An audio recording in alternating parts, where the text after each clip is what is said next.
Agression rwandaise.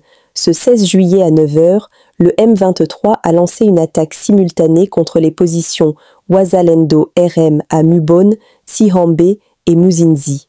À 11 h, les combats font rage, appuyés par l'artillerie lourde des FARDC aux côtés des Wazalendo. Grace à l'artillerie FARDC, plusieurs M23 neutralisés. Depuis le matin, les affrontements opposent les rebelles M23 et alliés aux Wazalendo dans le groupement de Mudaka, territoire de Kabare en province du Sud Kivu.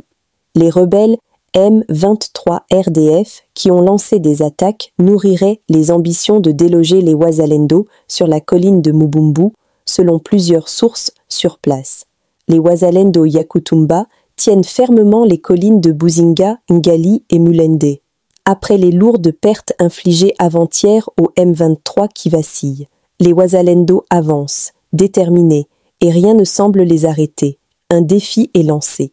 Si jamais ils osent attaquer une de positions de FARDC et Wazalendos pour prendre la ville de Uvira, ça sera déjoué avec urgence et rapidité. Chose grave, nous allons récupérer Bukavu, une partie de Walungu qu'occupent les rebelles le même jour. RDC, nous saluons et soutenons les postures de l'AFC M23 ainsi que celles de l'opposition politique et des forces sociales. Le salut de la RD Congo est dans la fin immédiate du régime avilissant de M. Félix-Antoine Tshisekedi, Thomas Lubanga, président de la Convention pour la Révolution populaire, CRP. La tenue à Kampala de la conférence de presse de Thomas Lubanga, chef de la rébellion de la Convention pour la Révolution populaire, active en Ituri, confirme le double jeu de l'Ouganda dans la crise actuelle, comme mentionné par différents rapports de terrain et ceux d'experts internationaux. Partenaire de Kinshasa dans le cadre des opérations militaires conjointes, Shuja, Kampala a réouvert sa frontière commune avec Bunagana, zone sous contrôle de IAFC M23, et a aujourd'hui permis le déroulement serein de la conférence de presse de Thomas Lubanga. Parti du chef-lieu provisoire de la province du Nord Kivu jusqu'à la douane de Kasindi-Lubiria, le gouverneur s'est imprégné de bout en bout de la qualité des travaux. Le général Évariste Somo a spécialement visité les carrières de Rugeti et de Kilia qui fournissent d'importants matériaux de construction. C'était avant de s'enquérir de ce qui s'est fait au niveau du pont Ouloulou, ouvrage en cours de relocalisation pour des raisons techniques. Les engins et équipements utilisés par la société Dot Service ont aussi attiré l'attention de l'autorité provinciale. L'un des techniciens de l'entreprise qui exécute les travaux affirme que ceux-ci seront accélérés après la phase actuelle de l'élargissement de cette grande voie d'importance socio-économique de la région. C'est à la tombée de la nuit de ce 15 juillet 2025 que le gouverneur militaire du Nord Kivu a foulé les sols de l'agglomération frontalière de Kasindi-Lubiria où il a échangé avec les différentes couches de la population. Question d'écouter les doléances de ses administrés et tenter d'y apporter des réponses. Parmi les points saillants, la question épineuse du quartier Congo-Yassika situé dans le parc national de Virunga. À tous les désidératas, le général-major Évariste Somo a réservé des réponses claires et nettes. Et je viens de discuter avec toutes les couches réunies dans cette salle. Et la population est très satisfaite de cette œuvre grandiose qui est en train de se matérialiser dans le cadre de la grande vision du chef de l'État, président de la République, son Excellence Félix Tshisekedi Tshilombo. En plus de cela, il y a l'épineuse problématique d'un quartier dit Congo-Yassika. J'ai dit à la population de garder le calme. Une commission est mise en place pour étudier toutes les problématiques liées à la coexistence pacifique entre le parc national et la population. C'est ce mercredi 16 juillet 2025 que le gouverneur est rentré en ville de Béni. RDC, remaniement stratégique de l'armée dans les régions sous haute tension. Dans un télégramme daté du mardi 15 juillet 2025 et consulté par Beto.cd, le chef d'état-major général des forces armées de la République démocratique du Congo, FARDC, le lieutenant-général Banza Mwilambwe, a procédé à une série de nouvelles affectations au sein de plusieurs régions militaires clés du pays. Ce remaniement, présenté comme provisoire, vise à renforcer l'efficacité opérationnelle et le commandement dans les zones stratégiques. De la Tshopo, considérée comme un verrou dans la lutte contre l'expansion du M23, jusqu'au Haut-Katanga, en passant par le Nord Kivu, le Sud Kivu et le Maniema, l'état-major a redéfini les lignes de commandement. À la Tshopo, le général Timothée Mujinga, rappelé à Kinshasa, est remplacé à la tête de la 31e région militaire par le général Abdallah Niembo, précédemment en poste sur le front du Grand Nord contre les rebelles du M23 dans le territoire de Lubero, Nord Kivu.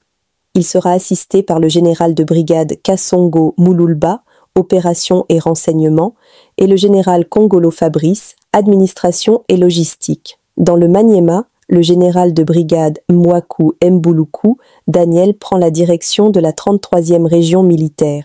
Il est également chargé de coordonner les zones sous contrôle des FARDC dans le sud Kivu. Au Haut-Katanga, dans la 22e région militaire, seul le poste de commandant adjoint chargé des opérations et renseignements connaît un changement. Le général de brigade Bonganda Jean-Claude en prend la tête. Avertissement, dans le Congo central, la 12e région militaire est désormais dirigée par le général Mbiyi Ngoy Jacques. Des nominations ont également été effectuées dans les zones actives de combat. Le général de brigade Mugiza Joseph prend désormais les commandes du secteur opérationnel Sukola 1 Grand Nord et Front Nord, Nord Kivu, en première ligne contre le M23.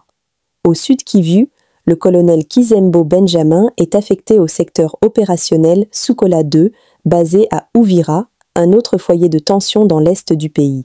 Ces réajustements traduisent une volonté de redynamiser le dispositif militaire dans les zones les plus exposées aux menaces sécuritaires, alors que la situation reste particulièrement instable dans l'est de la RDC. Jour Bazako interpellé ancien chef d'état-major. Namoni batu botala bakomi kokanga ba généraux ya communauté moko boye toyoka na malamu tango président Tshisekedi aza ko élever ba généraux wana abandaki komatsa bango ba grade au nom de leur communauté mais discours wana euti wapi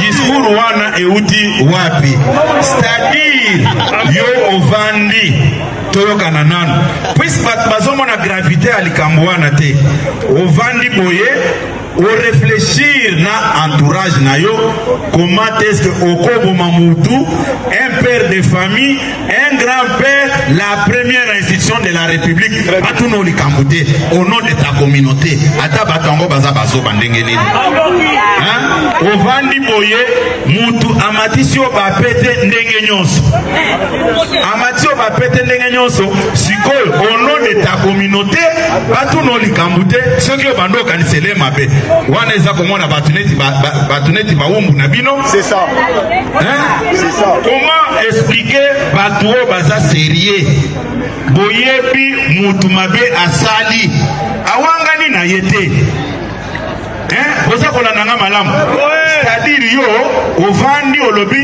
naza koboma ye ata soso pona koboma ye batu barefléchisa quand même très bien c'est ça mais mutu oyo yo olobi oboma ye et biso nyonso bato toza nsima mutu wana sikoyo biso place na biso ezali wapi babetela bino maboko et puis nayoki boyebi ezosalanga pasi mingi. Nous sommes arrivés à la fin de cette édition. Merci à vous de nous avoir suivis jusqu'ici. Si vous avez apprécié ces contenus, n'oubliez pas de vous abonner à notre chaîne, d'activer la cloche de notification pour ne rien manquer de nos prochaines vidéos. Likez et partagez cette vidéo. On se retrouve très prochainement. À bientôt.